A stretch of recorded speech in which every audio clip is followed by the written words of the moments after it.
Hola a todos, bienvenidos a un nuevo episodio de este podcast de Sumar Inversión. Hoy estamos con Mariano, que es director de la Cámara FinTech en Argentina. La Cámara FinTech es una organización que impulsa la innovación financiera en nuestro país. Hola Mariano, ¿cómo andás? ¿Cómo estás, Luli? Gusto estar acá. Bien, muy bien. Bueno, Mariano, ¿querés contarnos un poco qué es la Cámara FinTech y cuál es su objetivo, qué es lo que hacen? Dale. La Cámara nació como idea en el año 2017 en un contexto en el cual teníamos algunas empresas, todas en etapas muy tempranas, es decir, startups, que de alguna manera u otra empezaban mediante la tecnología a desafiar algunas cosas del sistema financiero como estaban dadas. ¿Bien? ¿A qué me refiero con esto? Y algunas empresas que dijeron, bueno, yo me voy a especializar en aplicar tecnología, ofrecer créditos y que de esa manera poder ofrecer a más personas. Lo mismo sucedió en los medios de pago, en las inversiones, en el mundo cripto, que estaba, si bien ya tenía bastante recorrido, estaba en una etapa mucho más inicial que la que está ahora, y así en distintos ejes, seguros, etc. Y en aquel momento, para ponernos en contexto, digamos, si querés como político, estábamos transitando la segunda parte del gobierno de Mauricio Macri, que más allá de la parte política, que no creo que no tiene sentido en este espacio, sí nos interesa el nivel de apertura que había a la innovación. Por ende, se estaba gestando algo con una aceleración, digamos, muy interesante, donde las empresas empezaban a detectar valor en vez de hacer esfuerzos individuales, poder trabajar de manera mancomunada y precompetitiva con las cosas que se pusieran de acuerdo y así empujarlas con mucho más fuerza que con gestiones individuales. En ese contexto nace la Cámara, fundada por 13 empresas. Y bueno, si apretamos un botoncito de Fast Forward a hoy, la Cámara agrupa 370 compañías. Es una de las 3 cámaras fintech más grandes de América Latina, junto a México y Brasil. Y dentro del sistema financiero argentino también es la organización más grande en cantidad de empresas. Lo cual tiene mucho sentido porque fintech deja de ser, si querés, como un andarivel o como cierto tipo específico de empresas y se empieza a transformar en una manera en la cual todas las empresas que forman parte de esta suerte de nueva generación del sistema financiero tienen la tecnología como protagonista. Entonces es lo que empezó siendo un andarivel innovador pasó a ser la carrera completa, porque la tecnología hoy es una más. No es, claro, no es, bueno, puedo o no. Y la verdad es que por cómo está la situación, no. Claro.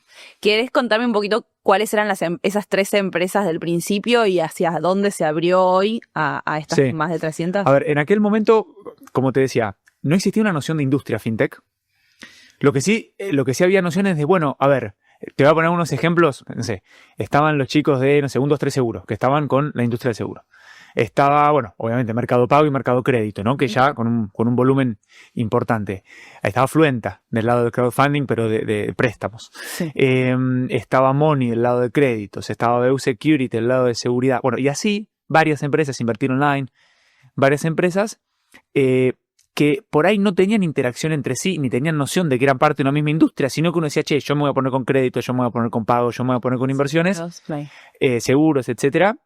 Bueno, ahí empieza a gestarse por primera vez el concepto de, che, somos parte de un concepto que es compatible, que estamos todos usando la tecnología para distribuir de manera más eficiente productos financieros y en algunos casos, como el crowdfunding, crear nuevos servicios financieros que antes no eran, digamos, por lo menos no eran posibles. Entonces, de esa base, de ese pequeño grupito, bueno, después se explotó el mundo de los medios de pago, explotó el mundo del crédito, y así, bueno, hoy tenés básicamente a todos tipos de jugadores adentro de la cámara, que reitero, el común denominador, Luli, es que la tecnología es el mecanismo principal con el cual le generan valor a los usuarios, distribuyen productos y servicios financieros de manera eficiente, y al final es eso, no es magia, es tecnología para ser más eficientes. Totalmente. ¿Y cómo llegaste vos al mundo? Es una historia divertida. Sé que el podcast no es sobre mí, sino más sobre la industria, pero aprovecho un ratito porque queremos saber. Es gracioso. Contexto, en las elecciones legislativas del año 2013, ¿bien? Uh-huh. Digamos que Argentina era, ¿cómo decirlo? Estaba súper movido el contexto político, bueno, entonces en esa situación yo dije, bueno, quiero aportar un granito de arena cívico, no político, o sea, no ir con un partido, sino directamente como ciudadano, y me anoté como voluntario para ser autoridad de mesa en las elecciones. Espectacular. Me gustó mucho ese momento. Bueno, Estamos en una situación... Muchos estaban... Bueno, era como que decir, che, yo quiero, es un granito de arena, que es dedicar un día y por lo menos saber que en mi mesa, en mi escuela, las cosas se van a hacer bien. Vocación, no sé, tenía 19 años. Claro. Entonces, voy, me dicen, bueno, me llega el mail. Y yo, claro, después me di cuenta que era de toda la gente que va a hacer, que es autoridad de mesa, casi todos, viste, lo llaman. Y dice, puta madre, me llaman hace 3 años para esto. Bueno, y yo era el único que estaba ahí contento porque yo voy a llamar. Entonces, nada, llego a mi escuela, que era la escuela 5 Esquinas, que queda ahí en Barrio Norte. Y bueno, llego a mi mesa y me dicen, mirá, flaco, ya está el presidente, ya está el ayudante primero, vos en esta mesa no sos necesario, anda a, creo que era la mesa 101, anda a la 101, que se está armando. Llego, estaba la presidente de mesa, le digo, hola, ¿cómo estás? Me presento, me dice, mira, no tengo ni idea de esto que estamos por hacer, pero la primera vez que me llaman, le digo, mira, estoy en la misma, veamos juntos los manuales, no sé qué, bueno, nos sentamos, vamos a armar la mesa, digamos, toda la situación, claro, todas las cosas, las urras, digamos, todos digamos, la distribución de las boleras, todas las cosas, que es como son como 40 minutos de preparación. Bueno, buenísimo. Se acerca a las 8 de la mañana, que es el momento en el cual se abren ya digamos, arrancan los comicios, y ya empieza a llegar la gente, generalmente a la gente más grande le gusta venir tempranito, bueno, y llega una persona, se sienta al lado mío, y me dice... Se presenta, hola, ¿qué tal? Yo soy fiscal. No me acuerdo cómo se llamaba, si era Juntos por el Cambio, Cambiemos, no importa, pero era después se presenta también, me acuerdo, se presenta también una fiscal de, no me acuerdo si el nombre, tampoco, ya me olvido, si era Unión por la Patria o digamos, había 2 o 3. Momento, sí. Digamos, era un momento en el cual había mucha participación de fiscales en las mesas, por esto que te digo, estaba todo muy movido, muy, bueno. Acuerdo.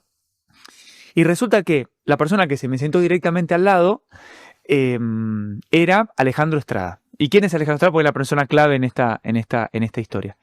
Alejandro Estrada fue un gran emprendedor, de los primeros que empezó a emprender en fintech antes de que fintech ni siquiera exista como concepto. Él fue una de las personas que armó Dinero Mail, que después se transformó en PayU, fue una de las empresas que compró PayU, que PayU es una de las empresas de pagos digitales más grandes del mundo. Estaba armando Money, que era la primera empresa de crédito digital, que también todo algo muy nuevo, y también estaba armando una empresa que se llamaba iBillionaire, que el nombre ahora es medio raro, pero básicamente era una empresa de inversiones en las cuales uno podía abrirse una cuenta desde cualquier parte del mundo, una cuenta de inversión en Estados Unidos, y uno podía invertir siguiendo los portafolios de inversión de los tipos más ricos de Estados Unidos. Los Warren Buffett, Soros, claro. Icahn, etc. Bueno, todo esto imagínate, yo 19 años, y él me acuerdo, nada, tipo, fachero, tenía en aquel momento un BlackBerry y un iPhone, que en ese momento que todavía no estaba la transición. Era como una, viste, qué capo, tiene una, viste, nos pegamos. Nos sorprendían esas cosas. Pegamos buena onda, pero nada, él, tipo grande, yo estaba en primer año, estaba arrancando la facu, bueno. ¿Por qué es importantísimo eso? Porque ahí lo conozco a Alejandro y quedamos en contacto en aquel entonces por Facebook, que era la manera. Nos quedamos los Facebook, bueno, claro. Genial. Un tiempo después, no sé cuánto tiempo, ponerle un año y medio, estamos buscando una persona para iBillionaire. Le escribo, que es esta empresa de inversiones que te decía, le escribo, le digo, mira, Ale, ¿cómo estás? ¿Te acuerdas que nos conocimos? Sí, María, ¿cómo estás? Tanto tiempo. Le digo, mira, Ale, yo... La verdad es que no tengo currículum, estoy estudiando, estoy no sé, transitando en el segundo año de la facu, administración en la UCA. Okay. Yo había hecho antes un año de ingeniería en la UCA y después nada, me di cuenta que no era para mí y me pasé a administración en la Universidad de Buenos Aires, Facultad de Ciencias Económicas. Le digo, no tengo currículum. O sea, yo realmente lo único que había hecho había vendido zapatos un verano en Febo. Fiscal de mesa. Sí, y hay unas cositas más de la familia, pero viste cuando decís que esa parte de la carrera que no tenés nada para contar, no tenés más que las ganas, que al final, ya en retrospectiva me di cuenta que cuando uno muestra esas ganas, para cualquier otra persona que está un poco más avanzada, esas son las cosas que dice, che, yo te pido, esta piba la quiero en mi equipo. Pero bueno, eso lo aprendí después. Bueno, tal cual. Me dice, mirá, mándamelo, que era así, no tenía nada para contar, mándamelo que lo voy a hablar con Raúl, que era su cofundador y CEO de la compañía. Bueno, entre unos idas y vueltas termino entrando a iBillionaire con un rol hacia Customer Support. O sea, yo lo que hacía era hablar con los clientes y decía, che, entré plata y no llegó, che, claro, tengo tal duda, ahí, tac. Creo que, si no me equivoco, fui la persona número 3 o 4 en arrancar a trabajar en la empresa, porque era una etapa muy inicial. Bueno, como toda startup, creció, fue espectacular. De hecho, esta empresa, iBillionaire, nació en el mismo momento que empresas como Robinhood, Wealthfront, Stash, que claro, eran todas empresas que estaban haciendo en Estados Unidos, no en Argentina, y que estaban levantando rondas de claro, 30, 50, 60, 70, 80, 150 millones de dólares. Nosotros era, claro. Bueno, larga historia corta. La empresa empieza a crecer, yo también empiezo a crecer en la empresa, como siempre pasa, viste que uno va creciendo, sea algo muy, muy lindo. Paso a dedicarme a manejar la parte comercial B2B, es decir, que toda esta información de estos billionaires, de ICANN, Soros, todos estos tipos, en vez de vendérsela directamente a las personas para que puedan invertir, la comercializábamos con otros bancos y brokers de otra parte del mundo, súper divertido porque había que hablar con bancos de Asia, tuvo bárbaro, y lo que hacían era, esa información que es bastante compleja de digerir, se lo ofrecían ellos con sus bancos y sus brokers a los usuarios de Malasia. Entonces era, Claro. che, estoy en Malasia, invierto como Buffett, invierto... Bueno, fue muy divertido. Eso fue en un periodo de 2 años. Y Alejandro, que reitero es la persona clave acá, en un momento se le ocurre la idea de la cámara. Me dice, mira, Marian, me parece que por tu perfil y demás va a estar divertido que vos te metas con esto. Yo no sé cómo decirte. A mí sí me decía, che, bueno, vamos a revisar... No sé, viste... Las finanzas de Coto, vos decías No, que sí. ni siquiera, te lo tiro más profundo. Vamos a revisar cómo tienen que ser los displays de las plazas y los parques de la ciudad. Yo iba, ¿me entendés? Claro. Vamos a revisar cómo hacer la gestión del SEAMSE. ¿Me entendés? Porque había sido tan lindo como se había dado todo y un espacio de crecimiento que yo había valorado tanto que... ¿No? También, Sí, que te lleva de la total. mano. Bueno, me empieza a convocar cuando se empezaron a juntar los fundadores, que en ese momento eran como caciques que se juntaban entre sí cada uno, y era como que, bueno, a ver, ¿cuánto te cuento, cuánto no te cuento? Bueno, y en base, y a una rueda que se empezó a girar y demás, se empezó a abrir un poco y se empezó a generar esta cohesión que es fundamental en cada cámara. Bueno, en todas las cámaras. Y ahí la cámara pasa de ser una idea a ser una realidad, y formalmente me dicen, che, Marian, ¿querés ser coordinador general en aquel momento? Obvio. Y acá estamos 8 años después con esta cámara que te digo que es enorme y que, bueno, una industria que hoy es parte del día a día de casi todos los argentinos. Y arrancó siendo como una cosa chiquita, startups que estaban usando tecnología para hacer finanzas. ¿Cómo sentís que fue esa evolución de 8 años a hoy? Increíble. Y, en Argentina, puntualmente. Sí. A ver, Argentina, nosotros partimos de una base en la cual una porción relativamente pequeña de la población tenía buen acceso a servicios financieros de calidad. ¿A qué me refiero con esto? Acceso y uso, que es importantísimo, ahora lo vamos a ver si quieres. Más o menos tenías 3 de cada 10 personas, más que tenían bien atendidas sus necesidades financieras. ¿A qué me refiero con esto? Oportunidades de inversión, de ahorro, acceso al crédito, ¿viste? Lo que hoy más o menos tenemos casi todos, que decís, che, bueno, eso no era para todos. No estaba tan democratizado. Tal cual. Y pasaba algo que era un poco contradictorio, que vos tenías acceso a celulares en casi toda la población. Entonces eso era un caldo de cultivo para esta industria extremadamente poderoso. Porque si vos decís, che, si más o menos 3 de cada 10 personas están contentas con sus servicios financieros, pero 10 de cada 10 tienen acceso a un celular, y nosotros estamos empezando a ver que la tecnología puede hacer de cada celular una puerta de acceso al sistema financiero, claro. Bueno, es TNT, es ACME, porque digamos, hay que aprovecharlo. Exactamente. Y bueno, y hoy lo que estamos viendo es cómo lo que arrancó siendo un grupo de empresas de alguna manera challengers o desafiantes de cómo estaban sucediendo las cosas, se transformó en algo, digamos, en un fenómeno que empezó a impregnar a todos los jugadores del sistema financiero. Porque hoy te diría que casi no tenés otra manera que no sea mediante la tecnología de realmente generarle valor a las personas en su día a día, en su uso de la finanza. Entonces, con esto que te quiero decir, FinTech arrancó siendo algo de startups. Después pasó a ser algo con un volumen y un tamaño igual o más grande que el de los otros actores del sistema financiero que existían desde antes. Claro. Y hoy es como que se está amalgamando todo a tal punto que vos tenés muchos bancos enormes que han abrazado de una manera tan profunda la transformación digital, pero en serio, no cosmética, sino el reemplazo de cadera, el reemplazo de columna real, que vos hoy están liderando la industria fintech, ¿me entendés? Y vos, pero banco, bueno, claro, es que eso de banco fintech ya pasa a ser algo del pasado y todo pasa a ser fintech. Entonces, ya con esto cierro, Loli. Voilà se fusionó, digamos, con un banco. Mercado Pago anunció hace poquito que se va a transformar en banco, bueno, y así demás. Entonces la pregunta es, ¿estas empresas dejan de ser fintech por seguir ese proceso? No, para nada. No, al son contrario. recontra fintechs que ven una oportunidad estratégica en su estructuración de negocios la de adquirir o aplicar o fusionarse con un banco para destrabar posibilidades de negocio. Y Entonces, acceso, sí, claro, y demás. eso es lo que hoy está pasando, que me parece increíble, que es el fintech es un fenómeno que atraviesa de manera muy profunda todo el sistema financiero y está generando como una nueva generación, una nueva capa geológica del sistema financiero argentino, que son las empresas que hoy le están metiendo mucha pata al uso de la tecnología para ser más eficientes puertas adentro y más eficientes en la manera en la cual le ofrecen servicios financieros a la gente. Con sus clientes, claro, tal cual. Sí. ¿Y cuál es el rol del crowdfunding y de Sumar Inversión, o el vínculo entre Sumar Inversión y la cámara? Así Bien. que contame un poco.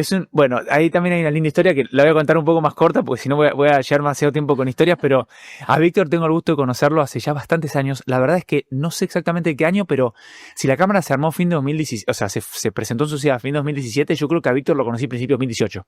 O sea, ahí. Después tendríamos que ver fechas, pero realmente ahí.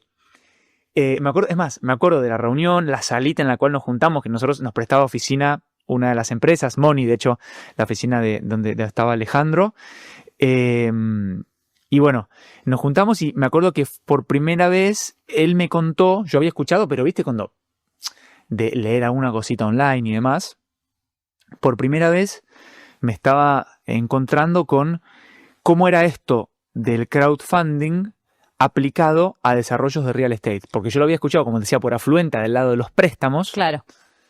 Y la verdad es que me pareció súper interesante. Y ahí, más allá de todo el aprecio personal, y que pasaron 8 años y seguimos hablando con Víctor, que sé que está en un proceso súper fructífero e intenso en España. Sí.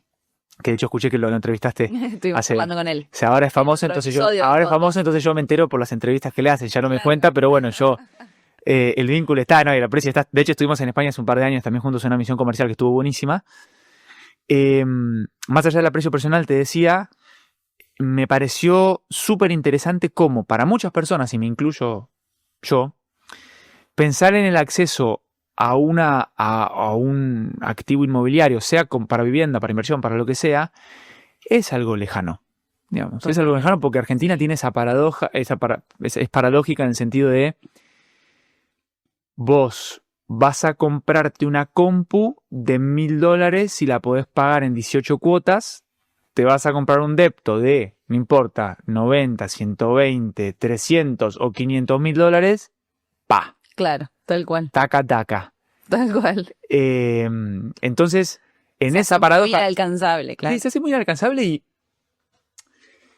digamos, y es algo que en cierto punto yo entiendo por el nivel de desorden macroeconómico que vivimos los últimos 70 años. Entonces es normal que el crédito a las empresas estén dispuestas a darlo para menos plata y más corto tiempo. Claro. Y estén más reticentes así, che, te voy a prestar 80.000, 150.000, el número que sea de dólares, a pagar en 30 años. Claro. ¿Qué va a hacer Argentina en 30 años? Es una pregunta hermosa que si alguien la sabe, bueno, que tire la data. Pero más allá de que hoy estamos atravesando un proceso de estabilización que es extremadamente necesario, y en lo necesario también digamos, son melones que se acomodan, y en el acomodamiento de melones, bueno, hay algunas partes que están sufriendo un poco más, otras partes, pero bueno, que esto es propio de un proceso que es necesario. Esto, yo siempre digo, es como alguien que tiene gangrena, che, peor, te voy a decir algo más duro. ¿Viste cuando los perros abusanamos? Imagínate una persona abusanada, así con una herida, con gusanos.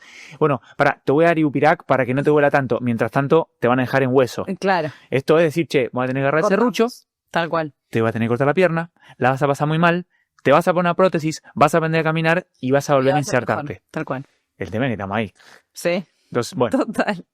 Pero no tiene que ver con el crowdfunding. Entonces, pero sí con los accesos. En cierto punto sí tiene que ver porque le da lugar, claro, a que haya alternativas como el crowdfunding que hacen mucho más accesible una inversión inmobiliaria que lo era hace 8 o 10 años, que decías, ni loco, ¿qué hago? ¿Cuánto tengo que juntar? ¿Dónde tengo que conocer a una desarrolladora mínimo para que me den pelota? Tengo que poner, 10, 15, 20 lucas para... Ahora, juntaste un par de cientos de dólares y te estás exponiendo al activo inmobiliario sin tener que comprar la unidad completa, porque a mí me parece súper interesante. Totalmente. ¿Y cómo crees que el rol de la tecnología juega a favor de todo esto? Es central. O sea, es central. Fundamental. Es condición sine qua non. Si no estuviera la tecnología, hoy, ¿cómo haces para llegar al pequeño rista que tiene $500? Y los quieres sacar de abajo del para colchón. que le haga sentido pensar en que puede estar bueno ir juntando de a puchitos e exponerse a la industria del real estate. Totalmente. O sea, sin tecnología no estaríamos teniendo charla. Totalmente. ¿Y cómo ayuda la cámara a empresas como Sumar Inversión? Es una buena pregunta. La cámara es, como te decía, 370 compañías. Es lindo decir el número. Sí, Gestionarlo espectacular. es un desafío, porque claro, tenés empresas de medio de pago, que dentro del medio de pago está el mundo más de la adquirencia y el mundo de la emisión. Tenés todo el mundo del crédito, que hay una parte que es consumo, otra parte que es más vinculada a pyme, digamos, y capital de trabajo. Todo el mundo cripto, todo el mundo de las inversiones, el mundo del crowdfunding. Y che, bueno, pero ¿cómo haces para generar un espacio que sea medianamente relevante para empresas tan variopintas en tan diferentes tipos, en tamaños? Porque tenés empresas que son 3 pibes, transatlánticos, ¿no? Claro. que vos decís tope de gama, tier 1 del planeta, y tenés empresas que por ahí dicen, che, pará, estamos hace 1 año y medio y somos 5 personas en Salta que estamos armando esto. Y decís, con una idea espectacular. Ahí el desafío, claro. sí, con una idea espectacular. Y ahí el desafío es, para la cámara, es generar ese espacio que sean relevantes, y lo que hacemos son grupos de trabajo, algunos por vertical, donde está bien definido, che, acá se juntan las billeteras con las billeteras, acá se juntan los ALIX con los ALIX, digo que no hay mucha vuelta, y otros grupos, que es donde más vida toma la cámara, que son los grupos transversales, donde se juntan, te voy a poner unos ejemplos, son más, pero los equipos de ciberseguridad, los equipos de marketing, los equipos de prevención de fraude, los equipos de gestión de talento. Okay. Y ahí, no importa que seas, no sé, Mercado Pago o Personal Pay o Naranja X, y que tengas 400 personas en recursos, en gestión de talento, o que seas una startup que tenés, que el CEO es el que se ocupa de ir exactamente. Exactamente. Entonces, todo, en esos espacios es donde hay un montón de curvas de aprendizaje que se acortan muchísimo. Entonces, no hace falta que todo el mundo transite todas las curvas si ya hay algunas cosas que están aprendidas. Entonces, che, mira, no te voy a dar la fórmula de la coca, pero sabé que, invento, para prevenir tal tipo de fraude funcionan estas herramientas. Listo, no tengo que probar 400. Claro. Voy con esa, que no me dijeron la fórmula, pero sí me dijeron que es por ahí. Claro. Entonces, ahí es donde más vida toma la cámara y donde más valor hay para las empresas. Espectacular. ¿Y cuáles crees que son los grandes desafíos que afronta ahora la Cámara FinTech en Argentina? Mira, más que los de la Cámara, te voy a hablar de los desafíos que obviamente lo que te voy a decir tiene impacto en la agenda de la Cámara, pero no es que son propios de la Cámara, sino que son más del sistema financiero y la Cámara los está de alguna manera impulsando. Son 3, bien concreto. Número 1, y el más táctico, el más necesario y urgente para allá. Argentina necesita de manera urgente una reforma fiscal integral que le termine de sacar las trabas a la digitalización de la economía. Hoy lo único que te frena de tener una economía totalmente digital es la presión impositiva.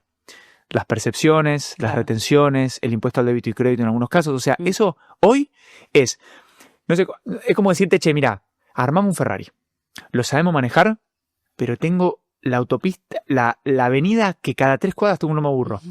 Bueno, puedo acelerar, pero después tengo que frenar, pero no puedo pensar en... Entonces, en el momento que se empiecen a eliminar esos lomos de burro, que son los que frenan la digitalización de la economía, ahí nos vamos a encontrar con que realmente, digamos, todo el mundo va a tener pleno acceso y uso, porque ya no hay un tema de acceso. Todo el mundo tiene una cuenta, de hecho, es un dato, el 100% de la población económicamente activa tiene acceso a una cuenta, sea CB larga o sea CB corta, es decir, bancaria o virtual.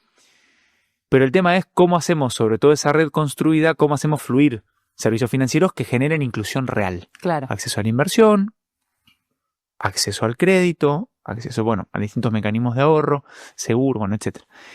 Entonces, si Argentina no encara de manera fuerte una reforma fiscal integral, va a ser difícil que terminemos de llenar el vaso. Hoy el vaso lo tenemos más que la mitad lleno, está 3/4 lleno, pero si lo queremos realmente completo nos falta eso. ¿Y por qué es importante esto? Y no te estoy hablando solo de negocio para las empresas y demás. Que sí, hay un proceso, la industria fintech tiene un proceso muy virtuoso que es, la industria fintech hace negocio con la inclusión financiera y digital. Por eso conviene. le conviene. Exacto. Entonces, sí, esto está buenísimo. Es como Claro. que me digas, che, no sé, hago negocio plantando árboles, Que es captando algo carbono. Claro, exacto. Algo súper positivo para toda la Espectacular. sociedad y encima... Y es sostenible porque es negocio. No lo hago con un hacha en la cabeza. No, ni por contar que haces responsabilidad No. social o que sos una Acá ONG. hay un negocio en el cual más personas acceden más y mejores servicios financieros. Y Punto. mejoran su calidad de vida. Obvio. Claro. Dicho eso, ¿por qué es importante? Porque cuanto más digital sea la economía de un país, más información va a haber. Y cuanto más información hay, mejor crédito puede haber. Cuanto más crédito hay, más crece un país. Bien, Exacto. entonces, por eso. Y también en un entorno en el cual pareciera que la presión fiscal debería ir a la baja, vos le das sostenibilidad a esa baja de presión fiscal porque tenés más base. Claro. Entonces, en vez de decir, che, tengo 3 de cada 10 que sé algo y los mato, tengo 9 de cada 10 y no los mato. Claro. Que estén cómodos operando de manera totalmente registrada además. Así que ese es uno. Reforma fiscal integral. Y después hay otros 2 temas que sí son más, te diría, de impacto pleno en los próximos 24, 36 meses. Uno tiene que ver con las finanzas abiertas, que ahí es... El sistema financiero es un conjunto de muchos compartimentos estancos de mucha información. Es decir, suponete que vos tenés tu cuenta. Además de en Sumar Inversión, tenés tu cuenta en, no sé, una LIC, donde tenés tus inversiones, un banco donde cobras tu sueldo y una billetera que por ahí usas para todos los días. Bueno, el tema es, claro, cada uno te conoce, sabe cuánta plata cargas, cuánto gastás, cómo es tu ADN financiero, Sí, claro. pero vos no podés de alguna manera decirle a todos, che, denme esa data porque es mi legajo al final que yo comparto, comparto de manera, me conocen de manera distinta a cada uno. Hoy no podés disponer vos como usuario de eso. Y hacia donde estamos yendo es un esquema en el cual, mediante el consentimiento del usuario, es decir, cuando vos usuario decís, che, yo estoy ok, que esta información se habilite, vos puedas, si querés mejorar tu perfil crediticio vamos a suponer que el banco X sacó una nueva tanda de créditos hipotecarios. Vos decís, che, me interesa, ponele. Bueno, ok, lo que puedes hacer es, mediante tu consentimiento, hablar con tu billetera, tus otros bancos, tu alic, vas a decir, che, pásenle mi información porque yo quiero que arme el legajo lo mejor posible Con toda mi para que me dé información, el claro. mejor crédito posible y me Claro. conozca lo mejor. Lo mismo pasa con los fiscos nacionales, provinciales. Son como muchos, imagínate, muchos frascos de data Sí. que están buenos pero no están Están intercomunicados. todos separados. Y ahí el desafío, por más que, si querés, conceptualmente es lindo esto que estoy diciendo, Argentina tiene la responsabilidad de esto encararlo bien. ¿Y a qué me llamo encararlo bien? Que estén bien puestos los incentivos para que para los jugadores esto no sea la guillotina, sino, Claro. che, acá hay negocio. Exacto. Eso es clave.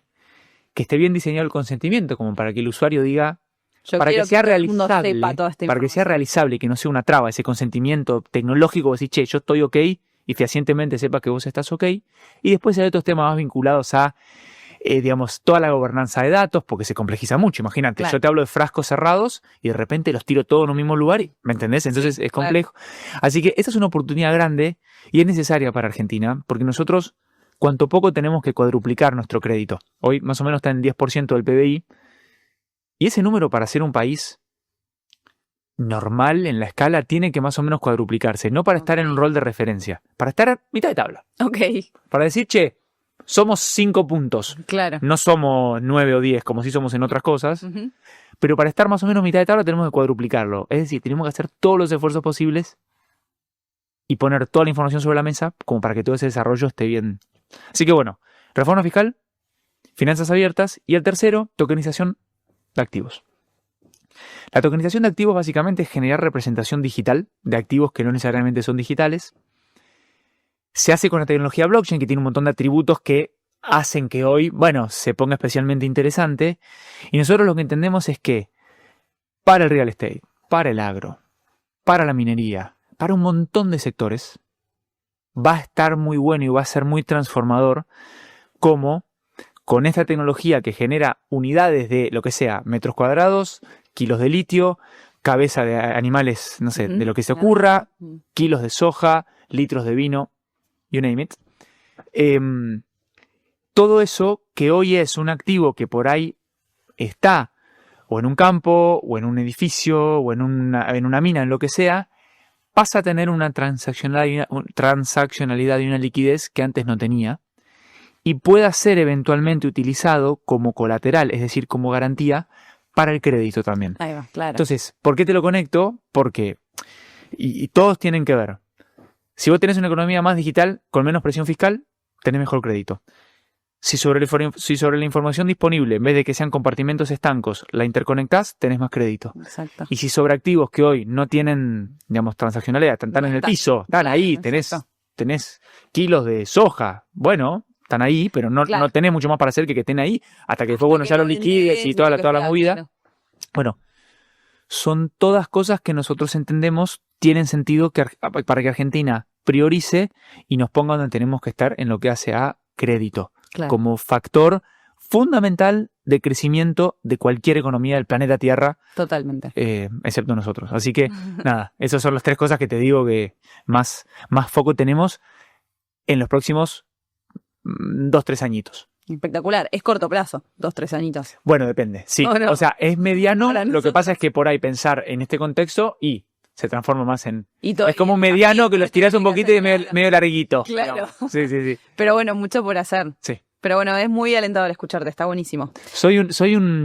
Es como que tengo el sesgo de optimismo, pero porque esto me encanta y... Sí, además porque venimos viendo estos resultados, ¿no? Y cómo de a poco esos números que traes van creciendo y de repente cada vez más gente va teniendo más acceso y eso está buenísimo, como lo que hace Sumar, que también da la posibilidad de que la gente acceda a comprar un departamento que hace años era impensado, digamos, se empieza como a abrir esas oportunidades que dan la esperanza y nos hacen estar optimistas a todos. Total, y la tecnología como protagonista, o sea, son empresas como Sumar, más la tecnología, que son las que hoy, digamos, hacen esto posible. Que si hubiéramos tenido esta charla, tomándonos un café, hace 8 años, no sé si hubiéramos creído que ibas a poder, con nada, con poca plata, poder exponerte a una inversión inmobiliaria en un edificio de no sé dónde. Exacto, y cobrar. Difícil. Tal cual. Difícil. Tal cual.